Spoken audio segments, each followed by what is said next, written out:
तो last lecture में हम लोग यहाँ तक कवर कर लिए थे कुछ मैथमेटिकली किस तरीके से हम कैलकुलेट करते हैं, क्या मैथमेटिकली एंड दिया मेंडल्स के लॉ को कैलकुलेट करने के लिए, वो हमने एक लिस्ट ली थी। देन क्या मेंडल अकेले ऐसे साइंटिस्ट थे जो इस तरीके का वर्क कर रहे थे उस time?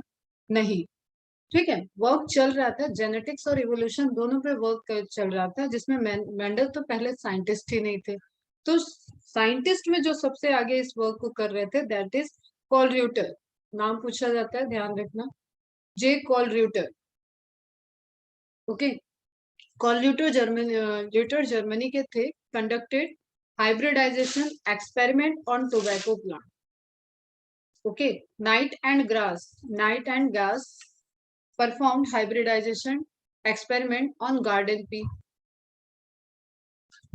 Okay, Mendel also performed hybridization experiment on Hyraceum plant. ये भी एक क्वेश्चन है, इस क्वेश्चन को आपको रिलेट करना है नोगेली से। नोगेली एक अच्छे साइंटिस्ट थे, बॉटनिकल साइंटिस्ट थे। नोगेली ने मेंडल के रिजल्ट को, उस वक्त एक साइंटिस्ट जिन्होंने मेंडल के जो उन्होंने 66 में दिया सब पब्लिश करके, उसको जिन्होंने रिस्पांस दिया था वो नोगेली ही साइंटिस्ट थे। एंड उन्होंने वहां से कुछ सीड भेजे। वो सीड किसके थे? हायरार्कियम प्लांट के। और हायरार्कियम प्लांट के सीड पे उन्होंने बोला ये हम सीड भेज रहे हैं, आप अपना एक्सपेरिमेंटल परफॉर्म करके दिखाइए। ओके, तो मेंडल को जब नोगेली का रिस्पांस आया तो मेंडल वाज लाइक कि चलो, बड़े साइंटिस्ट हैं, उन्होंने रिस्पांस दिया। लेकिन जब वो इसको परफॉर्म करने लगे, सीड से उन्होंने प्लांट ग्रो किया और देन क्रॉसिंग को देखने लगे, इनहेरिटेंस को देखे, तो उनके जितने भी थेरीज थी वो थेरी सब फेल हो गई। वाई? उसका रीजन पूछा जाता है, प्लांट का नेम पूछा जाता है। उसका रीजन था कि हायरार्कियम प्लांट जो है ये बहुत सारा कोडोमिनेंस या बहुत सारा ब्लेंडिंग, आप सिंपल अभी डोमिनेंस में मत जाओ, ब्लेंडिंग कैरेक्टर को शो करता है। और मैंने पहले ही बताया था सक्सेसफुल मेंडल के जेनेटिक्स के लॉ सक्सेसफुल क्यों हुए? क्योंकि वो मिक्स कैरेक्टर को शो नहीं कर रहे थे। ओके, इंडिविजुअल पैटर्न को दिखा रहे थे वो, या तो डोमिनेंट था प्योर डोमिनेंट, या तो प्योर रेसेसिव था। आ रही है बात समझ में?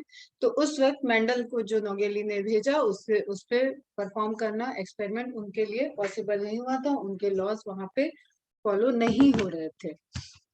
तो ये भी एक बड़ा डिसअपॉइंट था उनके हिस्ट्री में। इन मोनोहाइब्रिड क्रॉस इन F2, अब कुछ क्रॉस के बेटा रेशियोज हैं, ये फटाफट आप इसी तरीके से लिख लोगे। ठीक है, हिस्टोरिकल पॉइंट ऑफ व्यू से आपको 3 साइंटिस्ट के नाम याद रखने हैं, 3 इवेंट याद रखना है।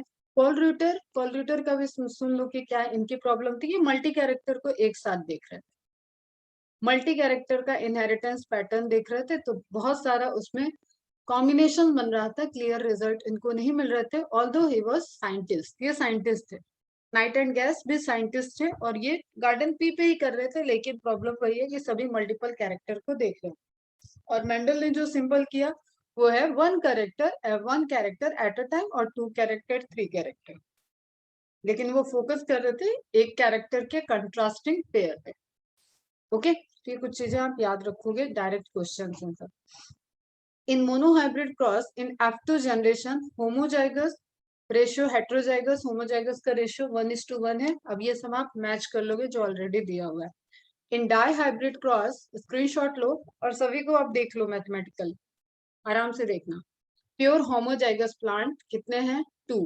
Pure homozygous dominant plant 1। Pure homozygous recessive plant 1। Okay, homozygous plant 4। Double heterozygous plant 4। Ratio between homozygous and heterozygous 4:12, that means 1:3। ये डेटा आप नोट डाउन कर लोगे। कंक्लूजन ही चल रहा है जो कल थोड़ा सा रह गया था। सब अपने पुनेट स्क्वायर में देखना ये अप्लीकेबल हो रहा है या नहीं हो रहा है।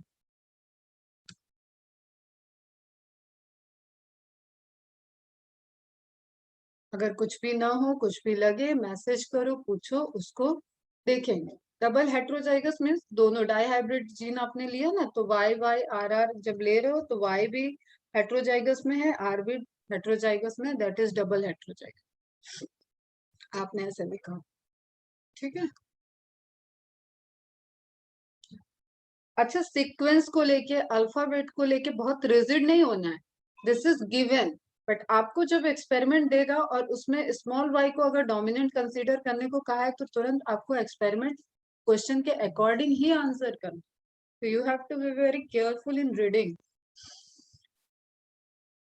क्वेश्चन क्या रहा है। अब ट्राई हाइब्रिड क्रॉस होगा तो सेम वे में जैसे 3:1 से कहानी चली थी, यहाँ पे रेशियो क्या आता है, फिनोटिपिक रेशियो 27:9:9:9 3:3:3:1। बस इतना आपको याद रखना चाहिए, बनाना नहीं है, पुनेट स्क्वायर नहीं बनाना है, कोई क्रॉस नहीं देखना है ट्राई हाइब्रिड का। Mendel use term elementary. अब देखो, अभी तक तुम छोटे सुनते आ रहे हो, मैंने भी तुम्हें यही बताया था कि मेंडल ने जो जीन टर्म तब तक गिवन नहीं था, जीन हम जानते नहीं थे, लेकिन मेंडल ने उसको फैक्टर का। बट एक क्वेश्चन और आप ध्यान रखना, अगर फैक्टर पूछ रहा है तो ओके है, दैट इज ओके, सभी बुक में आपको यही मिलेगा, लेकिन एलिमेंट्री अगर पूछ लिया उसने, ठीक है। कॉरेन साइंटिस्ट मैंने बोला था, कॉरेंस ने रीडिस्कवर किया था, कॉरेन ने फैक्टर टर्म दिया था एंड मेंडल ने एलिमेंट्री यूज किया था। मेंडल के कोई भी लॉ मेंडल ने नहीं दिए थे, ह्यूगो डिब्रीज, कॉरेंस इन्होंने दिए थे, और जिसमें लॉ को कॉरेंस ने दिया था, रूल्स को कॉरेंस ने दिए थे। ओके बेटा, जस्ट इंफॉर्मेशन बेस्ड है, जब क्वेश्चन ऐसे फ्रेम होंगे तो आपको राइट आंसर पता होना चाहिए। Mendel's factors are today's gene, तो इसको आप सीक्वेंस समझो, elementary, factor and then gene, और आज भी हम इसको क्या बोलते हैं, gene. Checkerboard method devise by किसने दिया था, आरसी पुनेट, गिवन साइंटिस्ट है एनसीईआरटी के। Bateson first time announced Mendel's work in England, किसी ने प्लेटफॉर्म से, बहुत स्ट्रॉन्ग साइंटिस्ट किसी ने जिसने मेंडल के वर्क्स को अनाउंस किया था, that is Bateson. Bateson author of Mendel's principle of hereditary book, ये डायरेक्ट बुक का नाम है बेटा, Mendel principal of hereditary book. Author कौन थे, ऑप्शन में आएगा ग्रेगर जॉन मेंडल, करेक्ट करके आ जाओगे, -1 मिल जाएगा, तो ये ध्यान रखना। Mendel's principle of hereditary book written by the Bateson.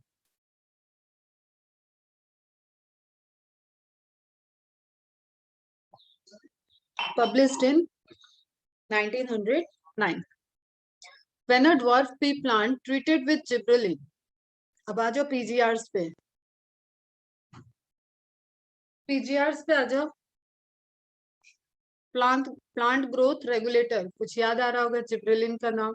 वहां पे मैंने तुम्हें राइस के प्लांट का एग्जांपल पढ़ाया था, और उसमें टॉल प्लांट, ड्वार्फ प्लांट, और उस पे जिब्रेलिन का स्प्रे कर दो तो ड्वार्फ प्लांट टॉल हो सकता है। ओके बच्चे, लेकिन मैंने कहा था कि वो जिब्रेलिन के ट्रीटमेंट से हो रहा है, वो जिब्रेलिन की वजह से हो रहा है, उसके जीन में चेंज नहीं होगा। किसको किसको याद आ रही है बात, याद आई? PGR, plant growth hormone, plant growth regulator chapter में मैंने जिब्रेलिन हार्मोन बताया हुआ है, वहां पे मैंने बताया था कि अगर आप ड्वार्फ प्लांट पे स्प्रे करोगे जिब्रेलिन का, तो नोडल रीजन के बीच में जो इंटर नोड है वो इलोंगेट हो जाएगा, इससे प्लांट की साइज लेंथ बढ़ जाता है, लेकिन प्लांट का जीन अफेक्टेड नहीं होगा। ये वहां इंफॉर्मेशन दी थी, सेम यहाँ पे भी अप्लाई होगा। When a dwarf P plant treated with gibberellin phytohormone, it becomes tall, like a normal tall plant, but it does not affect its genetic makeup. उसके genetic information को वो अल्टर नहीं करेगा बेटा, it remains dwarf genetically. Okay, समझ में आई बात? ये स्टेटमेंट वाइज क्वेश्चन में आ सकता है। जीन उसका कैसा होगा, स्मॉल टी ही होगा। उसका अपियरेंस कैसा हो गया है, कैपिटल टी। इसके लिए रिस्पॉन्सिबल क्या कैपिटल टी है, नहीं, ये छोड़ो, स्मॉल टी है, लेकिन फिनोटाइपिक क्या है दिख रहा है उसका, tall. Why, because it is treated with the gibberellin. Reason genetic नहीं है, रीजन हार्मोनल है, केमिकल है। फिर थंब रूल है, Mendelism is not applicable on prokaryote. Why, because prokaryote में क्रोमोसोम्स नहीं होते हैं, कंडेंस फॉर्म नहीं बनता है, ओके, मियोसिस प्रॉपर नहीं होती है, chromosomes are not present. Stone protein नहीं होता है, कंडेंस नहीं होता है, थ्रेड लाइक स्ट्रक्चर होता है, तो Mendel is not applicable on prokaryote. Correns summarize, ये सब एमसीक्यू है। Mendel's work in the form of principle, तो डायरेक्ट आपसे पूछता है कि लॉ ऑफ मेंडल्स किसने दिए थे, तो आंसर है कॉरेंस। ठीक है। Mendel principal of hereditary book के राइटर कौन है, तो आंसर है बैटसन। आपको ये दो चैप्टर में बहुत सारे साइंटिस्ट मिलेंगे बेटा, इनहेरिटेंस में एंड मॉलिक्यूलर बायोलॉजी में। ओके, तो अभी तक की कहानी हमें ये कह रहे थे कि मेंडल को तो पता नहीं था जीन क्रोमोसोम, और आपने जेनेटिक्स को स्टार्ट किया सपना मैम के साथ, और एरा ये चल रहा है कि जब हम लोगों को ऑलरेडी जेनेटिक्स का जीन क्रोमोसोम सेल डिवीजन ये सारी चीजें पता है, तो हमें अब हम रिलेट कर रहे हैं कि मेंडल के जो फैक्टर थे वो क्या है। ओके, तो मेंडल के जो फैक्टर थे वो हम बता चुके हैं आपको कि वो जीन है, वो एलिल है, कंट्रास्टिंग फीचर है, होमोलोगस पेयर है, होमोलोगस पेयर है, होमोलोगस पेयर पे लोकेशन सेम होती है किसी कैरेक्टर की, तो ये कलर फ्लावर कलर का लोकस दिया हुआ है। ठीक है, तो allele for purple flower, allele for white flower, dominant जाएगा पर्पल फ्लावर, तो ये जब भी ट्रांसफर होगा तो इस कॉम्बिनेशन में आपको पर्पल फ्लावर का कलर दिखेगा अगर ये जाइगोट में आएगा। और हेमीजाइगस कंडीशन होगा तो हेमीजाइगस कंडीशन में अगेन 50-50% चांस है, 50% ये जा सकता है, 50% ये जा सकता है। ओके बेटा, दोनों को क्या बोल दिए, locus for flower colour gene is same, that's why they are homologous pair of chromosome. Clear है बेटा, कुछ नई बात नहीं है। फिर हमने एनाफेज 1 को थोड़ा सा रिकॉल करना है कि मियोसिस 1 में जो होमोलोगस पेयर का सेपरेशन होता है दैट इज इन एनाफेज 1, और law of segregation in homologous pair is reported in anaphase 1। Okay बेटा, यहाँ पे डायरेक्ट दिख रहा है आपको साइटोकाइनेसिस के बाद, तो मियोसिस 1 मियोसिस 2 किस तरीके से क्रोमोसोम पैटर्न ट्रांसफर हो रहा है। तो ऑल दो वी डोंट नो कि that is about the chromosome, that is about the gene, तो अब हम एक मॉडर्न एरा में आ गए जहां पे हम रिलेट कर रहे हैं कि हाँ मेंडल ने जो कहा था वो about the chromosome about the gene था। ओके बच्चा, तो इससे रिलेटेड अब थ्योरी आती है एक क्रोमोसोमल इनहेरिटेंस थ्योरी या chromosomal theory of inheritance, direct पूछा जाता है बेटा। क्या कहती है ये कि genes are located on the chromosome, हमारे हैं धीरे धीरे कहाँ पे, मेंडेलियन वेरिएशंस पे आएंगे, एक्सेप्शंस पे आएंगे। वो क्यों हो रहा है उसको समझने के लिए आपको थोड़ा सा क्रोमोसोम और जीन वाला पोर्शन फिर से रिलेट करना है कि वो जो फैक्टर उन्होंने कहा या एलिमेंट उन्होंने कहा वो एक्चुअली क्या था, जीन है, क्रोमोसोम है, उसके बारे में, उसके मियोसिस में हाफ होने का और फर्टिलाइजेशन में जुड़ने का, एंड देन फिनोटिपिक एक्सप्रेशन से रिलेटेड ही बातों को मेंडल ने कहा था। तभी तो वो फादर ऑफ जेनेटिक्स बन गए, क्योंकि ये रिलेट हो गया। ओके, तो इस कहानी में क्या है, genes are located on chromosome, yes correct है, किसी भी कैरेक्टर के जीन्स क्रोमोसोम पे लोकेटेड होंगे, एक क्रोमोसोम पे कई सारे जीन हो सकते हैं। Clear, behavior of chromosomes during meiosis and fertilization accounts for inheritance pattern, ये कहती है chromosomal theory of inheritance। ये मेंडल ने नहीं कहा था, ये जब आपने मेंडेलियन लॉ पढ़ रहे हो उस टाइम ये चीजें नहीं है। ओके, तो बाद में जब क्रोमोसोमल थ्योरी ऑफ इनहेरिटेंस आई तो उसमें कहा गया कि मियोसिस सेल डिवीजन से जो प्लॉइडी हाफ होती है और फर्टिलाइजेशन से रीस्टोर होती है, that both process is account for inheritance pattern, न कि कोई ट्रेट ऐसे ही ट्रांसफर होता जा रहा है, उसके पीछे फिनोमिना है, पूरी प्रोसेस है। फिर chromosome segregate and independently assort during meiosis, that's why मैंने बोला था कि आप हायर जेनेटिक्स पढ़ोगे तो वहां पे सिर्फ दो लॉ ऑफ इनहेरिटेंस आपको पढ़ाए जाएंगे, एक लॉ ऑफ सेग्रीगेशन एंड दूसरा इंडिपेंडेंट असॉर्टमेंट लॉ। ओके बेटा, क्लियर है, पुरानी बात चल रही है अभी तक, इज इट क्लियर? बस हम उसको ला रहे हैं कि हम मेंडेलियन एरा से निकलते हुए अब हम जेनेटिक्स के मॉडर्न एरा में एंटर कर रहे हैं, और अब हम उसको बात कर रहे हैं कंपेयर टू क्रोमोसोम, जीन और इन सब चीजों के जानने के अकॉर्डिंग। ओके, तो क्रोमोसोमल थ्योरी बहुत इंपॉर्टेंट साइंटिस्ट हैं, कई बार आपको पीवाईक्यूज में भी मिल जाएगा, कई बार आए हुए हैं। Sutton and Boveri, Walter Sutton and Theodor Boveri, और डायरेक्ट पूछा जाता है Sutton and Boveri. Proposed by Sutton and Boveri in 1902। अब हमें पता है कि मेंडल तो 1882 में डेथ हो गई थी उनकी, तो उनके बाद क्रोमोसोमल थ्योरी आई, क्रोमोसोम के डिस्कवरी के बाद आई है। First time noted that the behavior of chromosome was parallel to the behavior of gene. Chromosome का बिहेवियर वही है जो बिहेवियर जीन का है। क्यों? क्योंकि दोनों की लोकेशन सेम है। अगर हम बोले बेटा, सिंपल समझो इसको, जैसे हम बोले तुम घर से कार में निकले और मेरे घर आ गए, तुम घर से कार में निकले और मेरे घर आए, ओके, तो तुम्हारी कार भी मेरे घर आएगी, तुम भी मेरे घर आओगे, तुम्हारे कार के अंदर कोई और बैठा है तो वो भी मेरे घर आए। सेम वे में क्रोमोसोम क्या है? इनहेरिटेंस का व्हीकल है। समझना इस बात को। इनहेरिटेंस पैटर्न को एक जनरेशन से दूसरे जनरेशन में ट्रांसफर करने के लिए जो व्हीकल यूज हो रहा है दैट इज क्रोमोसोम। एक कार की तरह यूज हो रही है, और उस पे जो चेयर लगी है, उस चेयर पे जो भी बैठा है, वही इंफॉर्मेशन आपकी क्या है? जीन्स है। Is it clear? अब जिस तरीके से रोड पे कई सारी कार चल रही है, उसी तरीके से आपके बॉडी के अंदर 46 क्रोमोसोम नंबर प्रेजेंट है बेटा, उन पे डिफरेंट डिफरेंट जीन्स प्रेजेंट है। रिलेट कर पा रहे हो उसको? समझ में आया? जीन पहले भी बताए हैं term, gene, allele, locus,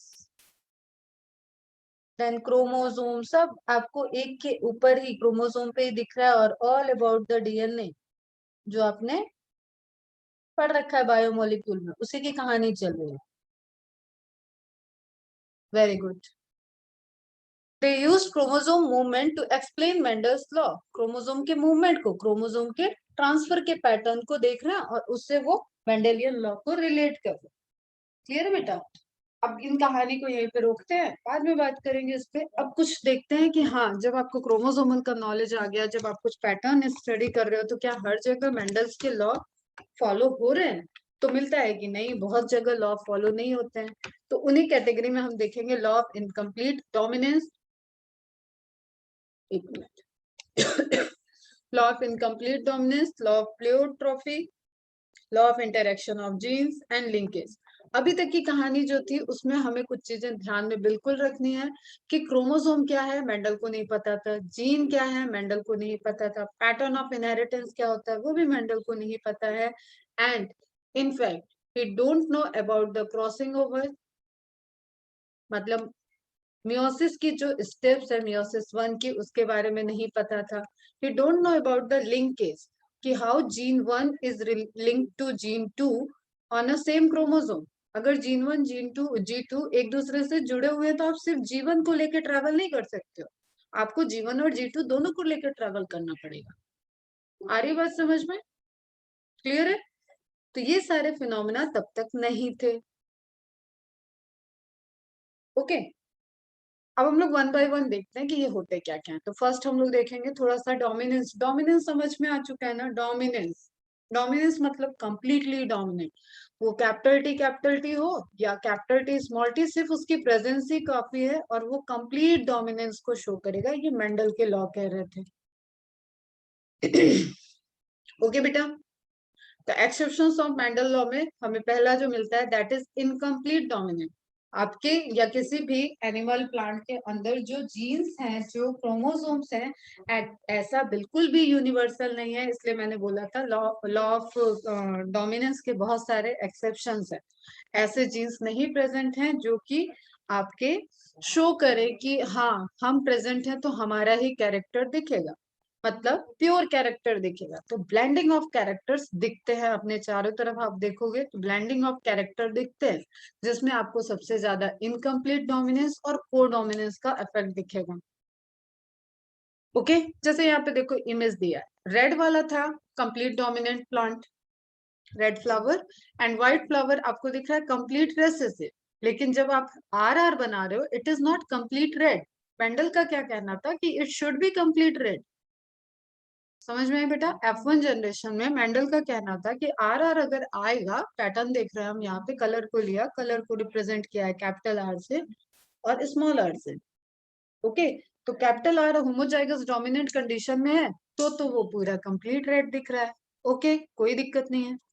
capital R एक है, छोड़ो, स्मॉल आर होमोजाइगस कंडीशन में है तो कंप्लीट हमें व्हाइट दिख रहा है, ठीक है, ये भी ओके है, रेसेसिव है। लेकिन बात यह है कि डेविएशन क्या हो गया कि आर आर का जीनोटिपिक कंडीशन यहाँ पे रेड शो नहीं कर रहा है, this is deviation.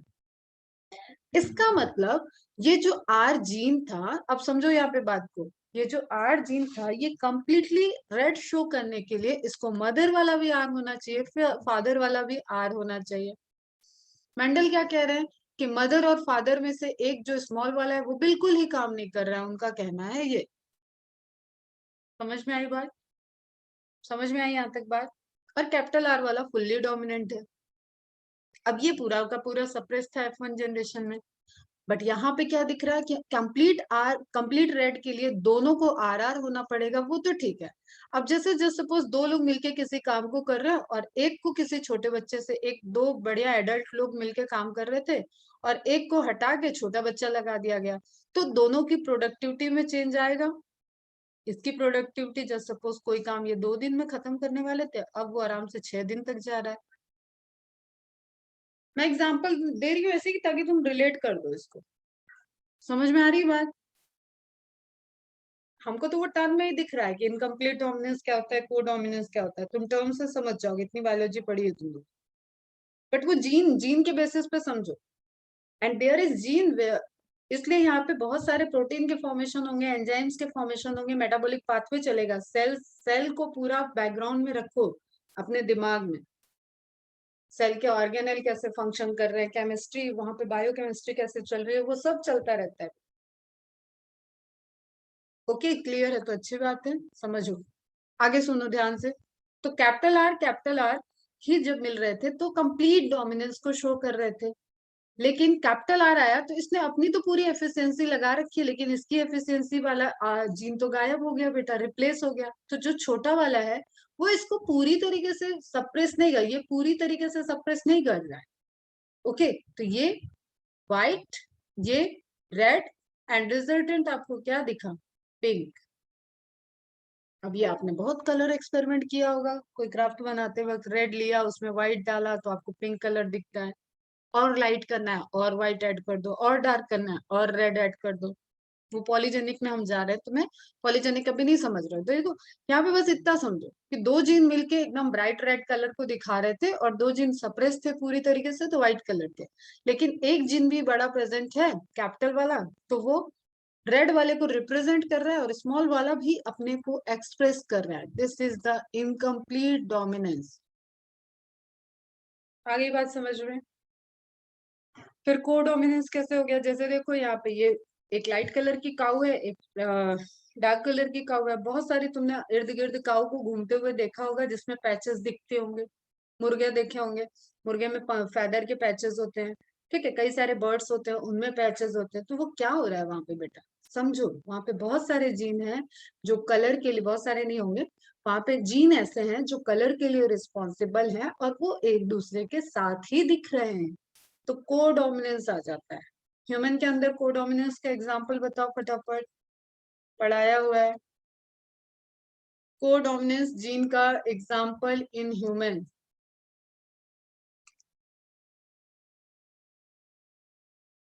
Reply fast.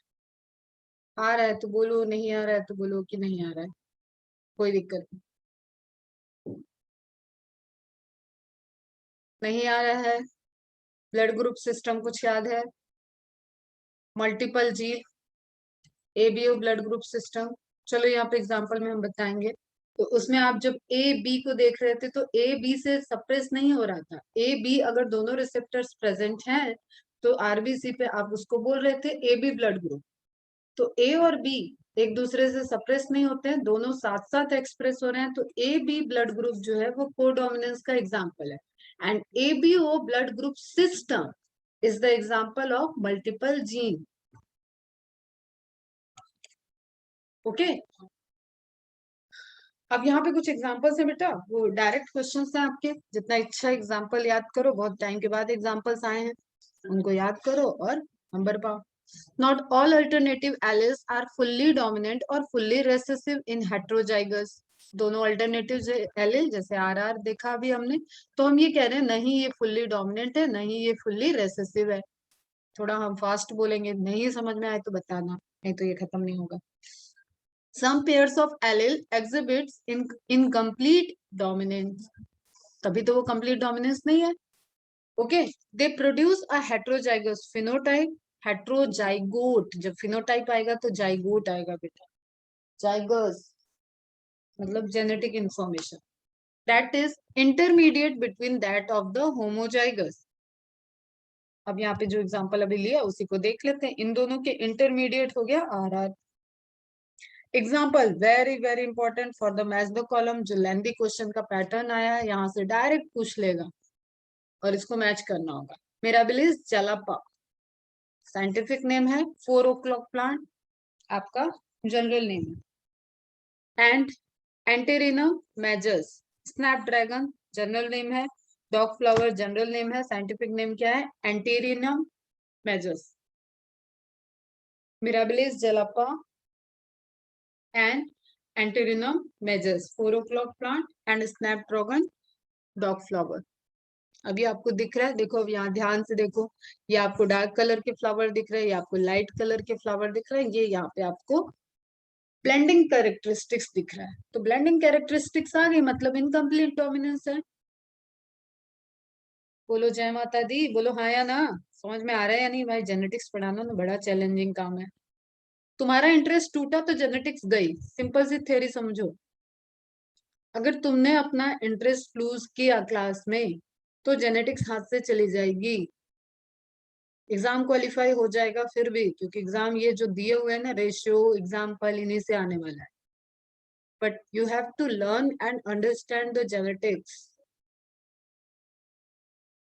चलो अब देखो, phenotypic ratio 1 red 2 pink 1 white. तो जो आपका हेट्रोजाइगस आ रहा था उसने यहाँ पे क्या शो किया? 2 ब्लेंडिंग कैरेक्टर। तो रेशियो 3:1 की जगह, अब देखो हम एग्जाम तो क्वालिफाई हम ऐसे ही करवा देंगे का। किसी ने मेरे से जेनेटिक्स की रिवीजन क्लास नहीं ली है तुम्हारे सीनियर्स ने। 3:1, 3:1 का फिनोटिपिक रेशियो 1:2:1 में चला गया। तो ब्लेंडिंग इनकम्प्लीट डोमिनेंस का फिनोटिपिक रेशियो मोनोहाइब्रिड का जीनोटिपिक रेशियो है। क्यों? क्योंकि दो तो इंटरमीडिएट आ गए बेटा, तीनों अलग अलग दिख रहे हैं, एक लाल, 2 पिंक, 1 व्हाइट। आगे बात समझ में? या हम ही पढ़ा रहे हैं, हम ही समझ रहे हैं? एक तो ऑनलाइन क्लास हो गई तो अलग ही। बताओ बेटा। एलम, मनाली, आकाश, विदुला, कश्मीरा, केतकी, निनाद, पार्थ, प्रतीक, यश, विक्रम, फरेहा, समझ में आ रहा है बेटा? मेरे को जेनेटिक्स तेज पढ़ाने का कोई शौक नहीं है बेटा, तुम अगले 1 महीने तक पढ़ते रहो। मैं बायोटेक तेज पढ़ा दूंगी, बहुत सी चीजें आगे हैं जो मैं ऐसे ही पढ़ा दूंगी, लेकिन ये पढ़ लो, ये तुम्हारे लाइफ के लिए काम आएगा। ओके, फिनोटिपिक रेशियो 1:2:1 क्यों हुआ ये आपको दिख रहा है। 3:1 की जगह क्यों 1:1 2:1 हुआ ये अब आप समझ गए। जीनोटिपिक रेशियो जैसा था वैसा ही है, क्योंकि जीनोटाइप तो आपको वैसे ही मिल रहा है। ठीक है, 25, 50%, 25%, वही अभी भी मिल रहा है, बस फिनोटिपिक अलग हुआ है। तो genotypic and phenotypic ratio in incomplete dominance both are 1:2:1। In monohybrid genotypic ratio 1:2:1। also called blending inheritance बेटा, तभी तो दिख रहा है blending, मिक्सचर, मिक्सचर हुआ तभी तो आपको पिंक दिखा। एग्जाम्पल मिराबिलिस जलापा, ये तीनों चारों क्वेश्चन है, आप जस्ट इसको नोट डाउन कर लोगे, आप क्वालिफाई कर जाओगे यहाँ से अगर क्वेश्चन आएगा तो।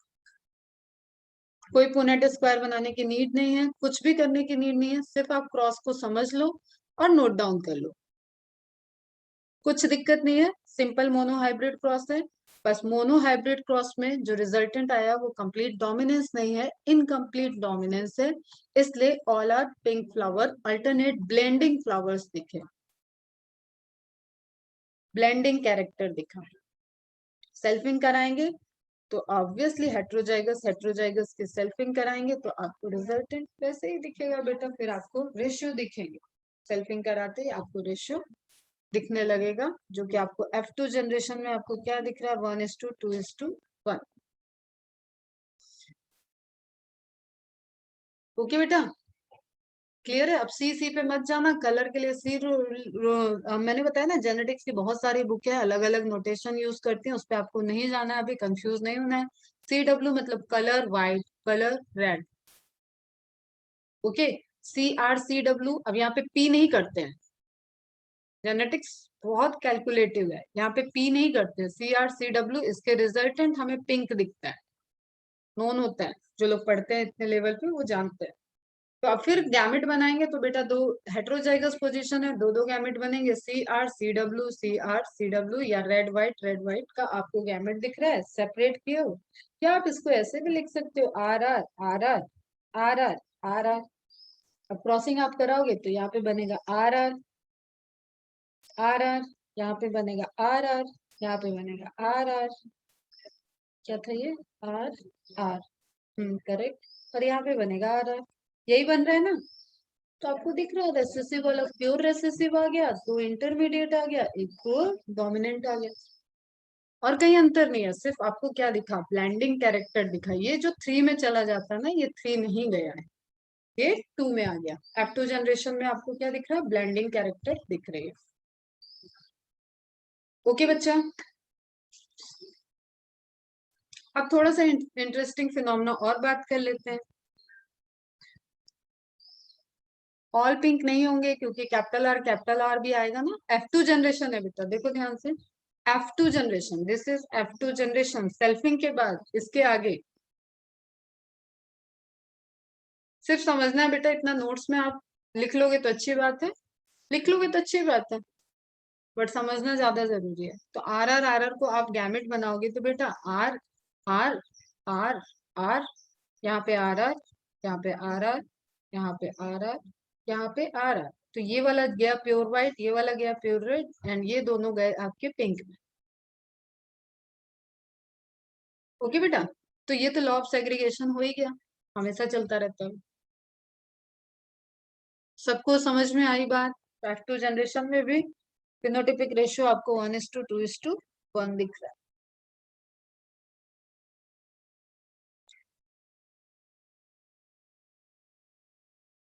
और वो रेशियो भी आपका F2 जनरेशन का ही था जब आप ग्रुप को स्टडी कर लो। अब चलो कुछ जेनेटिक्स पॉइंट ऑफ व्यू से देखते हैं, रिकॉल करते हैं, समझते हैं कि यहाँ होता क्या है। आप बाहर से जो कलर चेंज देख रहे हो, that is actually in molecular level पे जब डीएनए रेप्लिकेशन, ट्रांसक्रिप्शन, ट्रांसलेशन की प्रोसेस होती है, मेटाबॉलिक पाथवे चलते हैं, उसकी वजह से ये कलर दिख रहे हैं आपको, ये चेंजेस, ये कैरेक्टर्स दिख रहे हैं। चाहे जैसे यहाँ पे आपको दिख रहा है राउंड सीड, ब्रिंकल सीड, दिख रहा है बच्चा। तो बड़ा ही एक इंटरेस्टिंग फिनोमेना बायोमोलिक्यूल किसी ने रिवाइज किया है, तो वो यहाँ पे तुरंत समझ जाओगे तुम लोग, और जिनको नहीं याद आएगा वो देख लेना आज ही। तो capital R for round, small r for wrinkle लिया गया है इस एग्जाम्पल में। अब देखो इसको ध्यान से, अंदर मैकेनिज्म चलती है तब उससे एक्सप्रेस होके आपको फिनोटिपिक एक्सप्रेशन दिखेगा।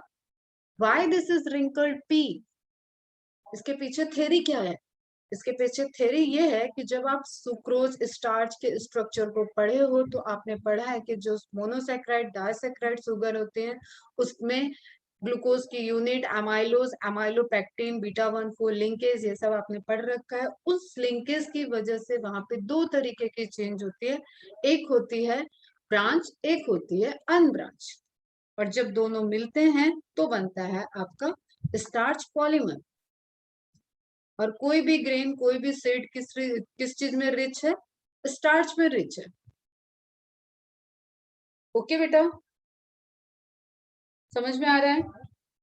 तो सिंपली यहाँ पे पाथवेज चल रहे हैं, पाथवेज में अभी नहीं जाओ आप डिटेल में, पाथवेज में आपको ये समझना है कि हाँ इसके रिजल्टेंट ये पाथवे पूरा प्रॉपर चलता तो एमाइलोज भी बनता, एमाइलोपेक्टिन भी बनता, और शुगर पूरा कंप्लीटली किस फॉर्म में कन्वर्ट हो जाता, स्टार्च के फॉर्म में कन्वर्ट हो जाता, और उसकी ब्रांचिंग की ही वजह से सीड को राउंड शेप मिलता है। जब कंप्लीट स्टार्च प्रॉपर फॉर्म हो जाता है तो that is seat, round seat, अरे देखो ना, जनरल अगर मार्केट में जाओगे एकदम कोई इलिटरेट बंदा है, वो बंदी है, या कोई समझ लो कोई भी है जो खरीदने गए, तो वो सूखी हुई मटर खरीदना मतलब झुर्रीदार मटर खरीदना पसंद करेंगे, या पूरी पूरी राउंड अच्छी मटर दिखने में जो अच्छी लगेगी उसको खरीदेंगे?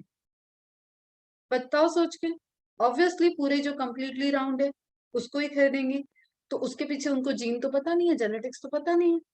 तो ये क्या हुआ, अब इसी में स्टार्च रिच है बेटा, ये स्टार्च रिच है, इसमें कन्वर्जन पूरा प्रॉपर नहीं हुआ है, तो सुक्रोज भी प्रेजेंट है, स्टार्च का अमाइलोज प्रेजेंट है, अमाइलोज एंड अमाइलोपेक्टिन दोनों आ जाते हैं, तो आपका कंप्लीट स्टार्च बनता है, फंक्शनिंग स्टार्च। तो इस तरीके का अपीयरेंस आपको दिखता है। ये just for you linking behind the scene, behind the phenotypic expression क्या चल रहा होगा, यूं ही नहीं बायोमोलिक्यूल पढ़ लिया है। तो एमाइलोज को फॉर्म करने के लिए पूरा प्रॉपर मेटाबॉलिक पाथवे होगा, अमाइलोपेक्टिन को फॉर्म करने के लिए पूरा मेटाबॉलिक पाथवे होगा। उस मेटाबॉलिक पाथवे की इंपॉर्टेंट इंपॉर्टेंट जीन्स होंगी जो कि क्रोमोसोम पे प्रेजेंट होंगी, different different genes different different enzymes को कोड करा रही होंगी, और उसके रिजल्टेंट कई पाथवे के मल्टी स्टेप पे वो एंजाइम रिएक्ट कर रहे होंगे, और कई सारे इंटरमीडिएट बनाते हुए वो फाइनल प्रोडक्ट तक पहुंच रहे होंगे। क्लियर? तो जहां ये प्रोसेस प्रॉपर चल रही है वो राउंड सीड आ गए मार्केट में, जहां प्रोसेस प्रॉपर नहीं है इसका मतलब उनका कोई जीन प्रॉपर फंक्शन नहीं कर रहा है, उसके कोई एंजाइम का फॉर्मेशन नहीं हो रहा है, और उसके रिजल्टेंट पूरी पाथवे सही से नहीं चली होगी। आई बात समझ में? क्लियर? आपको क्या दिख रहा है? डोमिनेंट आर जीन जो कि राउंड शेप के लिए रिस्पॉन्सिबल है, मान लेते हैं यहाँ पे राउंड शेप के लिए रिस्पॉन्सिबल है डोमिनेंट आर। ठीक है, तो ऑब्वियसली जो डोमिनेंट आर के पास इंफॉर्मेशन है वो उन एंजाइम्स को फॉर्म करा रहा होगा जो एमाइलोज और अमाइलोपेक्टिन की पूरी कंप्लीट चेन को फॉर्मेशन के लिए रिस्पॉन्सिबल होगा, पाथवे प्रॉपर चल रहा होगा, तो एज ए रिजल्टेंट हमें कंप्लीट कन्वर्जन ऑफ स्टार्च दिखता है, उसके रिजल्टेंट राउंड शेप दिखता है। ओके, क्लियर है?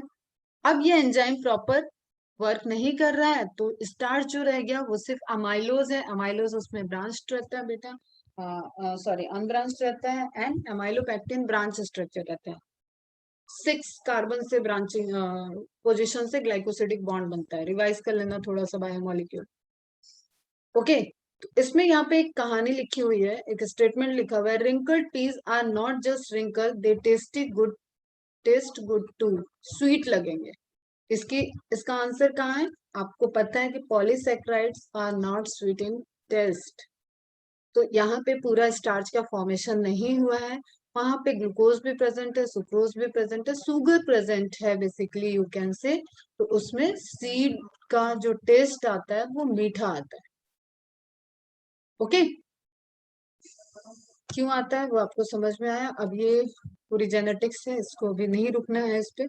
ठीक है, जस्ट वो सब चीजें लिखी हुई है कि क्या आएगा, क्या एक्सप्लेन करेगा, कौन सा पाथवे है, कौन सा आइसोफॉर्म है, उसकी इंफॉर्मेशन यहाँ पे दी हुई है, इसमें आपको टाइम नहीं देना है। तो ये तो हो गया आपका, एक तरीके से आपने समझा कि इनकम्प्लीट डोमिनेंस, को डोमिनेंस और ये सारी चीजें जीन से रिलेटेड है, जो जीन पे डिपेंडेंट वर्क कर रही हैं। किसी भी पर्टिकुलर प्रोडक्ट को फॉर्म करने के लिए हो सकता है मल्टी जीन फंक्शन कर रहे हो, और मल्टीपल पाथवे से वो रिजल्टेंट, क्योंकि एक जीन के पास इंफॉर्मेशन एक एंजाइम को प्रोड्यूस करने की हो सकती है, और दूसरे एंजाइम या किसी और प्रोडक्ट के इंटरमीडिएट प्रोडक्ट के फॉर्मेशन की भी हो सकती है। दैट इज द इंटरएक्शन, जो मैंने कई बार तुम लोग को बताया, पाथवे दिखाया था कैल्विन साइकिल के टाइम में, हम लोगों ने इस तरीके की बात की थी कि कई सारे बीज के प्रोडक्ट किसी के इनिशियल प्रोडक्ट भी हो सकते हैं, intermediate product can work as a reactant. तो जब पूरा एक जेनेटिक कंट्रोल पूरे प्रॉपर वे में पाथवे से चलता है तभी एक्सप्रेशन प्रॉपर होता है। चलो नेक्स्ट आता है कोडोमिनेंस। कोडोमिनेंस मतलब दो का डोमिनेंस एक साथ है। ओके, जैसे आपको यहाँ पे दिख रहा है, एक हैंड आपको पूरा दिख रहा है कि ब्लैकेस है, फिर पैचेस दिख रहा है, व्हाइट ब्लैक पैचेस, तो ये क्या हो गया? कोडोमिनेंस टाइप का। ना हम कंप्लीट ब्लैक है, ना हम कंप्लीट व्हाइट है। Condition in which both allele, हमेशा जीन क्या है कंट्रास्टिंग फीचर में है, एक व्हाइट को शो कर रहा है एक ब्लैक को शो कर रहा है, तो वो क्या हो गया कंट्रास्टिंग पेयर हो गया। क्लियर, उसी को आप एलिल बोल रहे थे। Are expressed in heterozygous offspring, और दोनों साथ साथ आए तो अपने को एक्सप्रेस कर दिए। In certain chickens black feather are codominant with the white feather, example हो गया heterozygous chickens have black and white speckled feather, धब्बेदार। क्लियर बेटा, अगर प्योर होगा तो वो ब्लैक हो जाएगा, प्योर रेसेसिव तो वो व्हाइट हो जाएगा। ब्लेंडिंग कैरेक्टर आया, ब्लेंडिंग कैरेक्टर कैसा आया इनकम्प्लीट आया, तो वो ग्रेइश आ जाता है। अब देखो यहीं पे समझो, इनकम्प्लीट होता ये तो ब्लैक और व्हाइट के बीच का ग्रे कलर आता, समझ रहे हो। कोडोमिनेंस मतलब कुछ जगह ब्लैक आ रहा है कुछ जगह व्हाइट आ रहा है। एक यहाँ पे इमेज थी शायद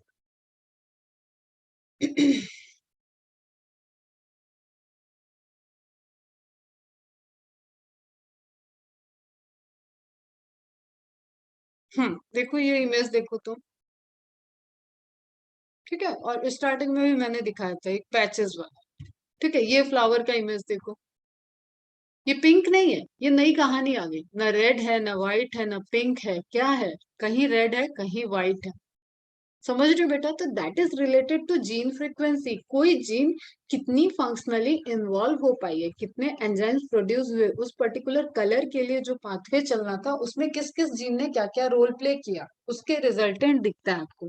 तो that is the law of codominance. Obviously ये भी क्या हो गया एक्सेप्शंस हो गए, किसके, मेंडेलियन डोमिनेंस के, मतलब मेंडेलियन ने जो लॉ ऑफ डोमिनेंट कहा था उसके दोनों एक्सेप्शंस हो गए बेटा। ओके, सेम आपने पढ़ रखा है ब्लड ग्रुप सिस्टम में। तो ए बी के केस में, ब्लड ग्रुप ए बी के केस में आपको पता है ये कोडोमिनेंस को शो करता है। अब फंडामेंटल वही है, आरबीसी पे रिसेप्टर होता है, रिसेप्टर किससे आएंगे, जीन के इंफॉर्मेशन से, कार्बोहाइड्रेट ग्लाइकोप्रोटीन फॉर्म होंगे, ईआर से लेके गोल्जी एपरेटस से पैक होंगे, देन सिक्रीशन होगा, प्लाज्मा मेम्ब्रेन पे आके अरेंज हो जाएंगे। तो आरबीसी पे अरेंज्ड है, आरबीसी के receptor they are related to specific receptor, blood group को डिसाइड करते हैं, जो रिसेप्टर होगा वही ब्लड ग्रुप होगा। ये सब कहानी हम लोगों ने सर्कुलेटरी सिस्टम में पढ़ रखी है, तो इसको तो आज हम नहीं बोल रहे हैं, आपकी ड्यूटी है कि आप इसको रिवाइज कर लो, स्क्रीनशॉट लेना हो तो ले लो। ये इंफॉर्मेशन ऑलरेडी दी हुई है कि ABO gene locus is located on the chromosome 9। Okay, A and B blood group are dominant over the O blood group. Combination में हमने देखा था कि अगर ए ओ है तो ब्लड ग्रुप ए होता है, ऐसे हमने बतवाया था तुम लोग को, आई ओ रिजल्टेंट ए ब्लड ग्रुप, ओ को रेसेसिव है, आई ओ रिजल्टेंट बी ब्लड ग्रुप, आई ओ दोनों रेसेसिव रहेगा तब रिजल्टेंट ओ ब्लड ग्रुप था, आई बी देन रिजल्टेंट क्या था आपका ए बी ब्लड ग्रुप। तो कोडोमिनेंस आपका कहाँ पे ए बी, पूरा सिस्टम क्या है मल्टीपल एलिल सिस्टम। फिर भी मैंने इतना रिवाइज कर दिया, अब ये आपकी ड्यूटी है, आप इसको पूरा रिवाइज कर लो बेटा, ठीक है। इसका भी स्क्रीनशॉट ले लो, A B and I recessive वाली बात बेटा, आई ओ भी लिख सकते हो इसको। ओके, कॉम्बिनेशन दिया हुआ है, देखो दो मदर फादर आएगा एक ही गैमेट, तो आई ए आएगा, यहाँ यहाँ पे आई ए भी आ सकता है, आई आई भी आ सकता है। आई ए आएगा तो ऑब्वियसली ब्लड ग्रुप ए होगा, और आई आता है या आई ओ आता है तो भी ऑब्वियसली ब्लड ग्रुप ए ही होगा, क्योंकि ए ओ के ऊपर डोमिनेंट है। तो कंप्लीट डोमिनेंट कौन कौन हुआ, देखो कुछ क्वेश्चंस यहाँ पे सुनो, complete dominant A B, codominant A B, complete recessive O. कुछ आई बात समझ में, हाँ या ना।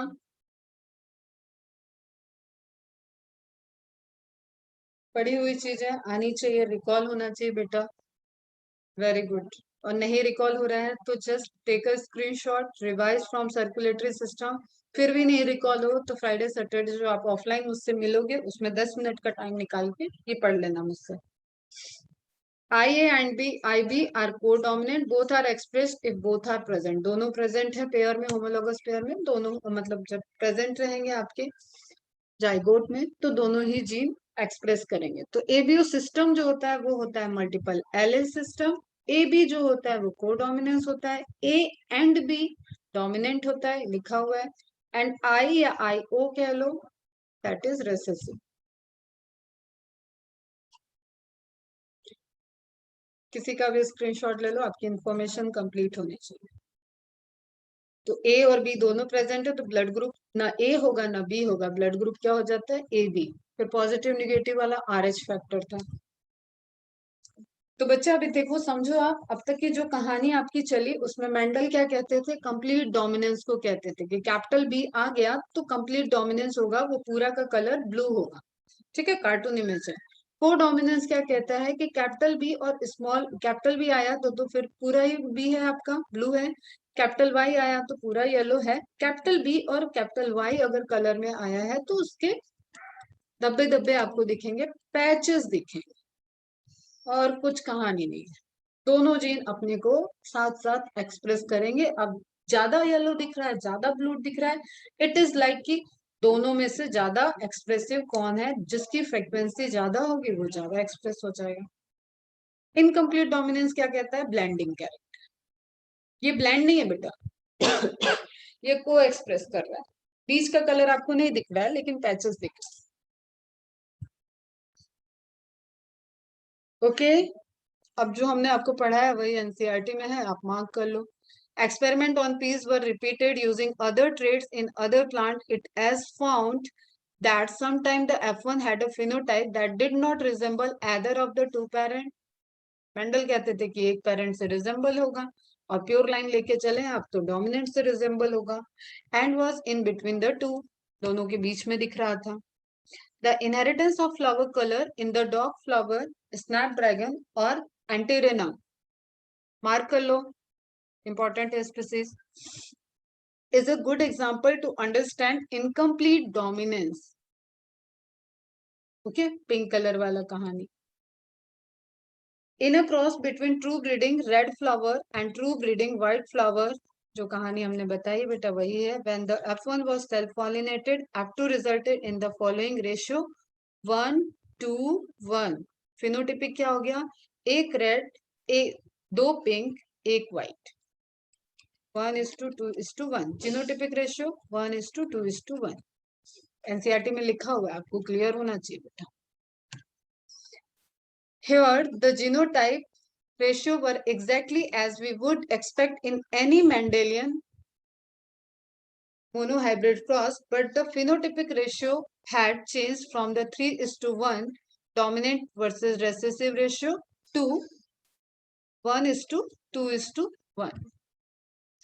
What happened was that R was not completely dominant over R, and this made it possible to distinguish RR as pink from RR as red and RR as white. तो in between आपको क्या मिला, pink colour.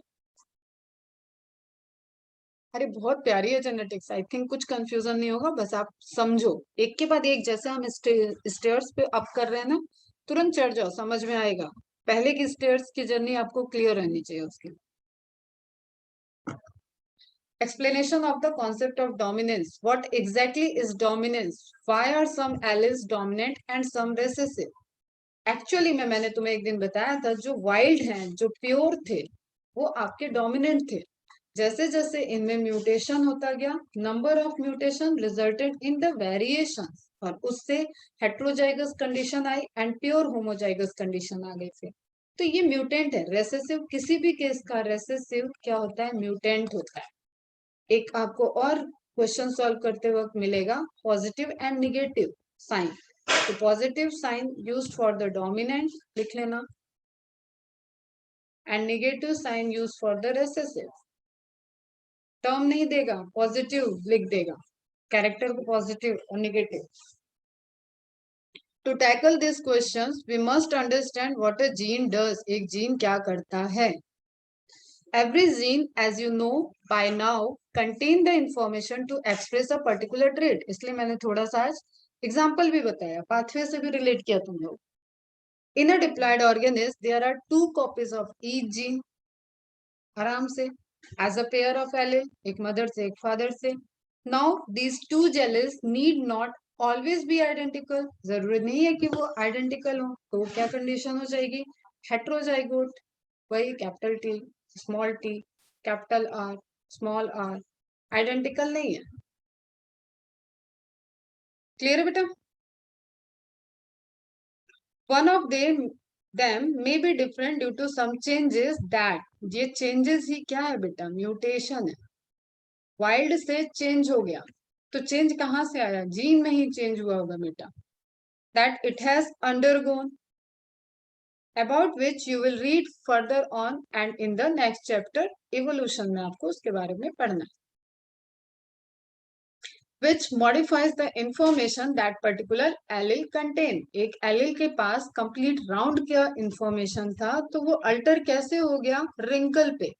वो round और wrinkle तक आने का सफर क्या है, म्यूटेशन है, इवोल्यूशन है। Changes in wild gene, change in wild gene. Okay बच्चा, यहाँ तक क्लियर है सबको? यस मैडम, क्लियर है। 4 बज गए क्या, टाइम कितना हो गया बेटा, फटाफट रिप्लाई करो जरा। 56. Okay. Let's take an example of a gene that contains the information for producing an enzyme. Now, there are 2 copies of this gene, एक mother से एक father से. The 2 allelic form, clear है, एक mother से एक father से. Let us assume, as is more common, that the normal allele produces the normal enzyme.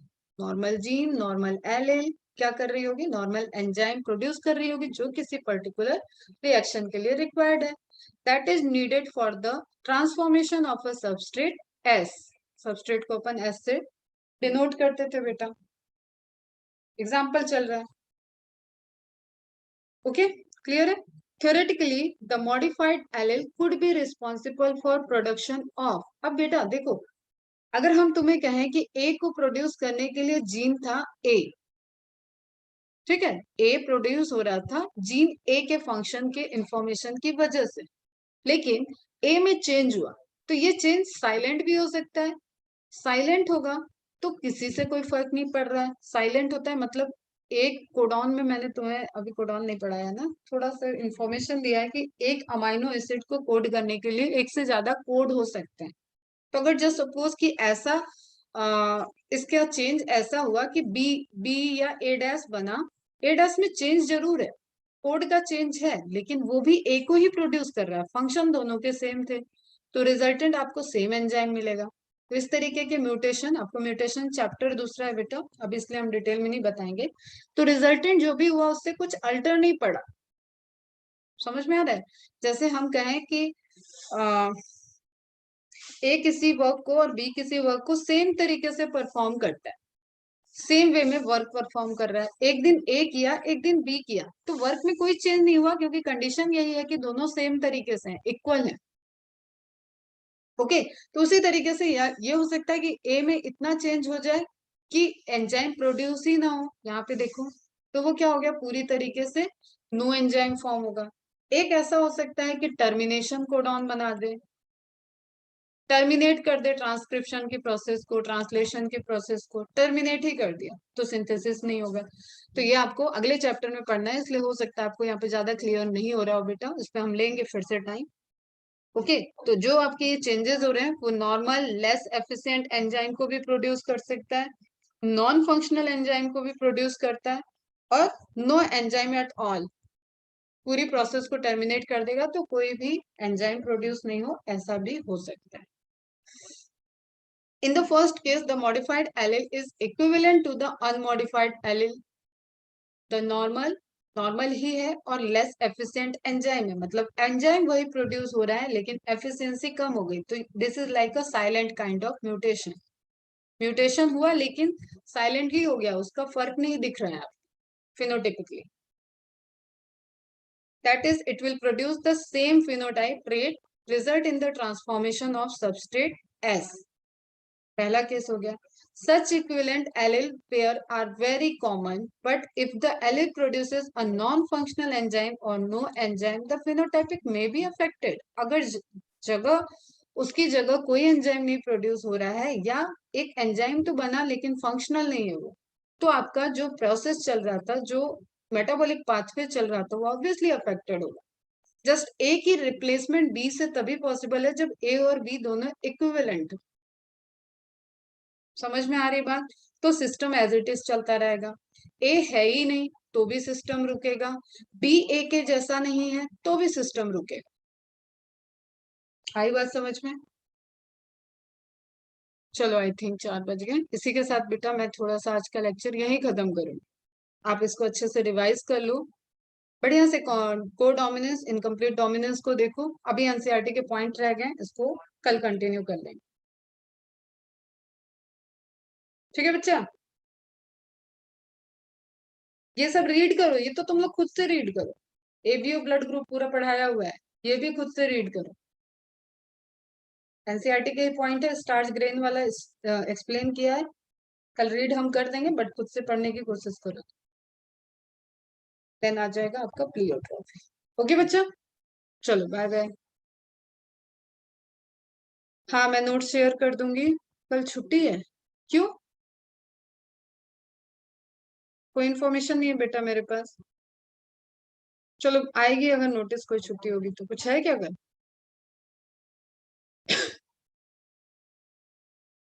चलो बाय बाय।